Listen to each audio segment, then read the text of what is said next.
வணக்கம் ருத்ரோ astro TV நேர்களே, நான் உங்கள் அன்பான சயின்டிபிக் வேதிக் அஸ்ட்ராலஜர் அஸ்ட்ரோ அரிஜி பேசுகிறேன். நல்லது நினைப்போம், நல்லதே நடக்கும்.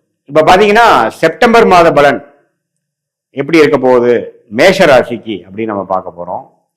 இப்போ செப்டம்பர் 2025 பிறக்கும் பொழுதே பாத்தீங்கன்னா மாத கிரகங்கள் எப்படி இருக்குது, ஆண்டு கிரகங்கள் எப்படி இருக்குன்னு பார்க்கும் பொழுது ஆண்டு கிரகங்கள் ஆகிய குரு மிதுனத்தில் இருக்கிறார், மேஷ ராசிக்கு 3ஆம் இடத்தில் இருக்கிறார். சனி வந்து 7 நாட் சனி என்று சொல்லப்படுகிற விரயசனி, அதாவது 7 நாட் சனிலேயே முதல் பீரியட் என்று சொல்லப்படுகிற விரயசனியில 12ஆம் இடத்துல மேஷராசிக்கு சனி இருக்கிறார். கடந்த 4 மாதமாகவே விரயசனி போய்கொண்டிருக்கிறது மேஷராசிக்கு. 4ஆம் இடத்தில் 5ஆம் இடத்தில் கேதுவும் 11ஆம் இடத்தில் ராகுவும் இருக்கிறார்கள். ஸோ 5இல் கேது, 11இல் ராகு, 12இல் சனி, 3இல் குரு. இதுதான் ஆண்டு கிரகத்தின் அமைப்பு மேஷராசி பொறுத்த வரைக்கும். மாத கிரகங்கள் எப்படி இருக்காங்க பாத்தீங்கன்னா, மேஷராசியோட அதிபதியாகிய செவ்வாயே 6ஆம் இடத்துல மாதம் ஃபர்ஸ்ட் ஆஃப் 15ஆம் தேதி வரைக்கும் இருக்கிறார். 15க்கு அப்புறம் பாத்தீங்கன்னா செகண்ட் ஆஃப்ல 7ஆம் வீட்டுக்கு வந்து ராசியவே பார்க்கிறார். அதே சமயத்துல புதன், சூரியன் பாத்தீங்கன்னா 4ஆம் இடத்துல இருந்து 5ஆம் இடத்துக்கு செகண்ட் ஆஃப் மாறுகிறார்கள். அதே மாதிரி சுக்கிரன் எப்படி பாருங்கன்னா, புதனும் சூரியனும் 5ஆம் இடத்துல இருந்து 6ஆம் இடம் 7ஆம் இடத்துக்கு வருகிறார்கள். சுக்கிரன் வந்து 4 இருந்து 5க்கு வராரு. ஸோ இது மாதிரி அமைப்பு வந்து ஒரு மாதிரியான ஒரு சில விஷயங்கள் வந்து மாற்றங்கள் நிறைந்த ஒரு மாதமாக மேஷராசிக்காரர்களுக்கு கொடுக்கக்கூடிய அமைப்பு கட்டாயம் உண்டு. செப்டம்பர் மாதம் 2025 குறிப்பா சொல்ல போனா ஃபர்ஸ்ட் ஆஃப் ஃபுல்லா ராசி அதிபதி செவ்வாய் 6ல, சூரியன் புதன் 5ல, 4ல சுக்கிரன் இருக்கும் பொழுது சில கைக்கு வந்தது வாய்க்கு வரவில்லைங்கிற மாதிரி சில சேசிங், சில எதிர்பார்ப்புகள் போய்கொண்டிருக்கும். செகண்ட் ஹாஃப்ல பாத்தீங்கன்னா செவ்வாய் 7ஆம் இடத்துக்கு வந்து ராசியை பார்க்கும் பொழுது கொஞ்சம் மனைவி, கணவர், கணவர் மனைவி, குடும்பம், நண்பர்கள், பங்குதாரர் அதுக்குள்ள கொஞ்சம் அக்கறையாக உறவுகளை பேணிக்க கொஞ்சம் கவனம் தேவைப்படுகிறது. அதே சமயத்துல சூரியன் புதன் வந்து 6க்கு வராங்க. அப்படிங்கிறப்ப ருணச்சத்ரு பாவாதிபதி வளர்றார். ஸோ செகண்ட் ஹாஃப்ல வந்து நம்ம கேர்ஃபுல்லா இருக்க வேண்டிய அமைப்பு மேஷராசிக்கு இருக்கு. முதல் ஹாஃப்ல பாத்தீங்கன்னா சில விஷயங்கள் எதிர்பார்ப்பு நிறைந்ததாக இருக்கும் பொழுது செகண்ட் ஹாஃப் 16ஆம் தேதி செப்டம்பர்ல இருந்து செப்டம்பர் கடைசி வரைக்கும் பாத்தீங்கன்னா செவ்வாய் 7ஆம் இடத்துல, 6ஆம் இடத்துல புதன், சூரியன், 5இல் பாத்தீங்கன்னா சுக்கிரன், இது மாதிரி அமைப்பு இருக்கும் பொழுது கண்டிப்பா வந்து கொஞ்சம் கேர்ஃபுல்லா நம்ம டீல் பண்ண வேண்டியிருக்கு. உடம்பு உபாதைகள் வரக்கூடிய அமைப்புகள், மாணவர்கள் பாத்தீங்கன்னா ஓரளவுக்கு படிக்கக்கூடிய அமைப்புகள் இருக்கு. ஏன்னா புதன் வந்து வழுக்குது. புதன் எப்பவுமே வழுக்கும் பொழுது படிக்கக்கூடிய அமைப்புகள்ல கொஞ்சம் நல்லாவே ஒரு இம்ப்ரூவ்மெண்ட் இருக்கும். அதே சமயத்துல வேலையில் இருக்கிறவங்களுக்கு நல்ல டெவலப்மெண்ட் இருக்கும். பட் இதுல என்ன ஒரு விஷயம்னா, தொழில் செய்யக்கூடியவங்கள், தொழில் முனைவோர்கள்லாம் பாத்தீங்கன்னா கொஞ்சம் கடன் படக்கூடிய அமைப்புகளும் தென்படுகிறது. ஸோ கடனை வந்து கொஞ்சம் குறைச்சிக்கணும், சுப கடனாக போகணும். ஒரு அபிவிருத்தி பண்றோம், எக்ஸ்பேண்ட் பண்றோம் அப்படின்ட்டு அதிகமாக நான் ஒரு ரிஸ்க் எடுக்கக்கூடாது. அது மாதிரி ஒரு அமைப்பு வந்து செகண்ட் ஹாஃப் ஆஃப் செப்டம்பர்ல நல்லாவே உங்களுக்கு காட்டுது.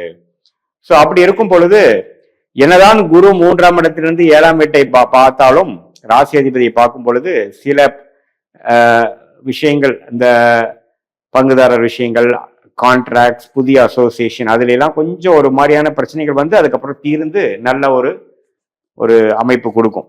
அதே சமயத்துல இந்த ருணச்சத்ரு பாவம் வழுக்குது, அதாவது 6ஆம் இடம் என்று சொல்லப்படுகிற வம்பு, வழக்கு, நோய்த்தன்மை, அதே சமயத்தில் கடனை வழுக்குது. அது சனியும் பார்க்கிறார். ஸோ சனி பார்த்து சூரியனை பார்க்கும் பொழுது, அதே சமயத்தில் சனி புதனை பார்க்கும் பொழுது 6ஆம் இடம் அதிபதியே வந்து சனி பார்வை பெறுகிறார். சூரியன் பழிபார்வை பெற்று பாவத்தும் ஆகும் பொழுது உடல் உபாதைகள், வம்பு வழக்குகள், அதே சமயத்தில் கடன்கள்.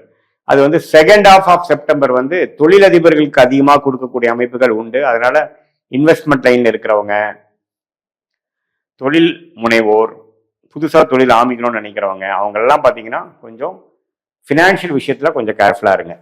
மற்றபடி பாத்தீங்கன்னா எல்லாமே ஓரளவுக்கு பரவாயில்லாம தான் இருக்கு. ஏன்னா குரு 3ஆம் இடத்துல இருக்கிறது 9ஆம் இடத்தை பார்க்கறது நல்ல ஒரு பாக்கியமான ஒரு விஷயம்தான்.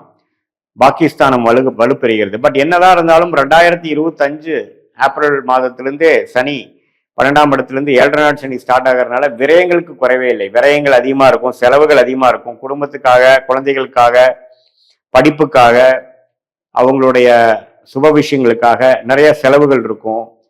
வர வருமானத்துக்கு மீறின செலவுகள் போய்கொண்டிருக்கும். ஏன்னா அவங்க சுப முதலீடுகள் செய்வாங்க, சிலது இன்வெஸ்ட்மெண்ட் பண்ணுவாங்க. அது மாதிரி சில விஷயங்கள்லாம் மேஷராசிக்காரர்களுக்கு 12ஆம் பாவத்திலேயே சனி இருந்து 7.5 நாள் சனியில முதல் பகுதி என்று சொல்லப்படுகிற விரய சனி போய்கொண்டிருப்பதனால கொஞ்சம் விரயங்கள் இருக்கும். கொஞ்சம் தேவையில்லாத டிராவல், அலைச்சல்கள், தூக்கமின்மை, அதாவது தூக்கம் வந்து சரியா நார்மலா வர்றதோட கொஞ்சம் டிஸ்டர்ப்டான விஷயங்கள் வரக்கூடிய அமைப்பு நிறைய. பார்த்தீங்கன்னா வருவதும் போறதுக்கும் ஒரு கனெக்ஷனே இல்லாம சிஸ்டமேட்டிக்கா நார்மலா இருக்கிறவங்களா கொஞ்சம் சிஸ்டமேட்டிக் இல்லாம கொஞ்சம் அறக்க பறக்க இருக்கக்கூடிய அமைப்புகள்லாம் கொஞ்சம் கொடுக்குது. அதே சமயத்தில் இல்லத்தரசிகளுக்கெல்லாம் பார்த்தீங்கன்னா கொஞ்சம் கோவதாபங்கள் வருவது, ஹஸ்பண்ட் ஒய்ஃப் ரிலேஷன்ஸ்குள்ள கொஞ்சம் ஆர்கியூமெண்ட்ஸ் கொஞ்சம் எக்ஸ்கலேட் ஆகுறது, அது மாதிரி விஷயங்கள் இருக்கு. இதே மாதிரி இளம் வயதினர் பார்த்தீங்கன்னா காதல் வயப்படுறது, நம்மளுடைய கலப்பு விஷயங்கள், அதாவது நம்மளுடைய சர்க்கிள் இல்லாம மாற்று சர்க்கிள் இருக்கக்கூடிய ரிலீஜன், வேற ஜாதி, வேற குலம், அது மாதிரி இருக்கிறவங்களோட கொஞ்சம் பழக்க வழக்கங்கள் ஆகுறது, அவங்களோட கொஞ்சம் நட்பு பாராட்டுறது, அது மாதிரி சில விஷயங்கள் கண்டிப்பாக உண்டு. ஸோ அது எல்லாத்துக்கும் இல்லை, அந்த ஜாதகத்தில் அந்த அம்சங்கள் இருக்கிறவங்களுக்கு அது மாதிரி விஷயங்கள் உண்டு.